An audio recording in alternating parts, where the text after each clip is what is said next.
Howdy folks, I was supposed to be parking at Fairholmes car park, but it turns out it's pay and display and cash only, which I don't have on me, so I'm parked a bit further along the road, which is no big deal.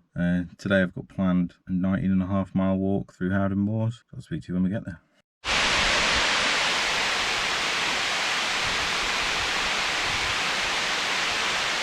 About 300 yards in, pulling out my house already.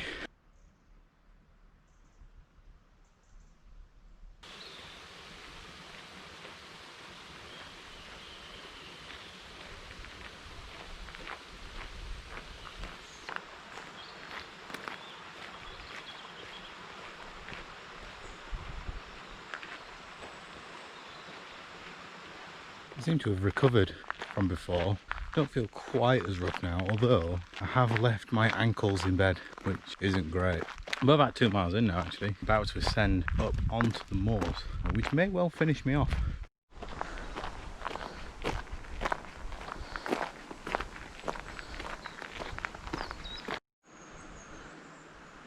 And apparently this is where I need to start ascending.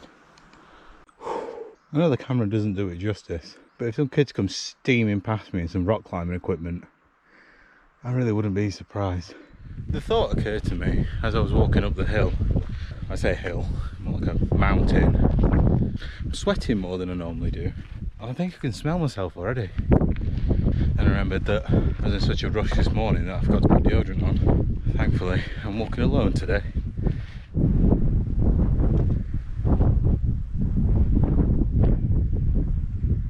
That really was a very steep, very short climb up. But I'm hoping now that might be the last real incline of the day, and the rest will be sort of how it is now, where it's a bit of a hill but not anything that can't be overcome. I think my ankles have woke up, which is good news. They aren't quite hurting as much as what they were earlier on. It's just gone 9 o'clock, been out for about an hour, done 2.7 miles, something like that, which is good going considering, or maybe it's not actually, the path around Derwent is quite, not even quite, very easy walking, so never mind. I think I was wrong about that being the last hill. It's getting a bit like the dead marshes up here. Such huge peak bog to pick my way through.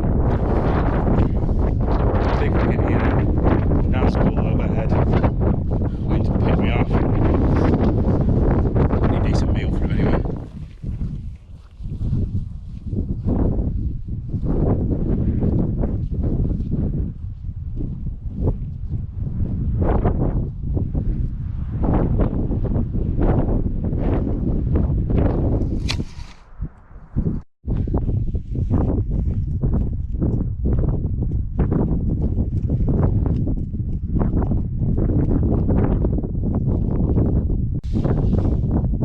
I'd rather not talk about it.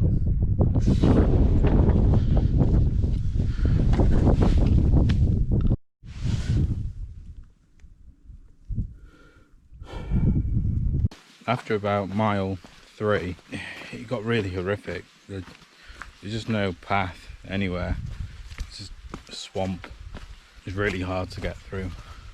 Having to jump a lot, and I'm no Greg Rutherford or Salmon, Gazelle, just a fat bloke in a bright yellow coat. No leaping and bounding going on, it was just me sort of tumbling through the moorland, getting muddy and piss wet through. It wasn't great. There's a man 3-4 miles in, and I'd just come through a really boggy spot, and I saw him and I thought, I better warn him, it gets quite boggy ahead. So as he came up to me, I said, "Morning, be careful mate, it gets quite boggy back there." And he looked me dead in the eye and he gave me this look like I just called his wife fat or something, and he just said, "Yes, I suppose it does." I thought, wow, alright mate, rude, whatever. So I carried on walking, and half an hour later, it can only be described as a swamp. It was horrific. It genuinely horrific. It was, I've never walked through anything like it. I was so far off the path. I was having to jump over practically everything for a good hour and a half. Eventually I got to this giant ravine. It was about 8 foot wide, about 6 foot deep, and God knows how long. I must have walked about 400 yards along the ravine to find a place where I could actually cross. I'm not too proud to admit that I did fall in a few times. My shoes have come off. That's fine. Didn't mind that. Just drenched, covered in mud. And eventually it started to dry out a little bit, and I got to a trig point, so I thought I'd have a sit down.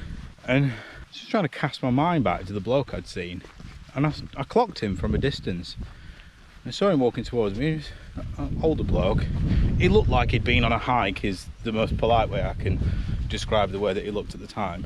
But as soon as I saw him, I knew I needed to warn him about the boggy place.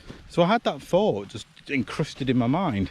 But then I noticed that he had a map in a little map case. Not little, it was not little. It covered practically his entire torso. I've never seen a map so big. It was huge. And I was so fixated on this giant map he was carrying, and the fact I wanted to warn him about the boggy part, that it was only after I'd been through the boggy part that he'd clearly just been through that I remembered that it was absolutely caked in mud.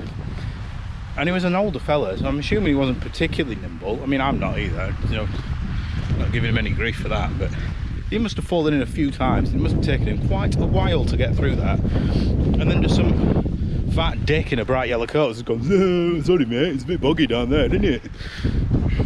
No wonder he gave me a shit eye. This track's alright. It's been the first piece of path I can actually see. It's always a positive, I find. I'm also not knee deep in mud. It's also positive. It's quite serene actually.